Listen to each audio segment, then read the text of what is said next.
నమస్కారం. ETV news కు స్వాగతం. ముందుగా ప్రధాన అంశాలు. బ్రిటన్ నూతన ప్రధానిగా కీర్ స్టార్మర్. ఎన్నికల్లో లేబర్ పార్టీ చరిత్రాత్మక విజయం. బ్రిటిష్ ప్రజలకు రిషి సునాక్ క్షమాపణలు. పార్టీ ఓటమికి బాధ్యత తనదేనని వ్యాఖ్య.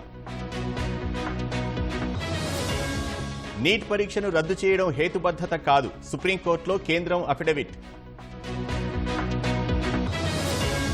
ఎంపీలుగా అమృత్ పాల్, రషీద్ ప్రమాణం. పేరోల్పై బయటకు వచ్చిన నిందితులు. హాథ్రస్ బాధితులకు రాహుల్ పరామర్శ. తొక్కిసలాటకు నిర్వాహకులదే తప్పన్న సిట్. అసోంలో కొనసాగుతున్న వరద బీభత్సం. 22 లక్షల మందిపై ప్రభావం.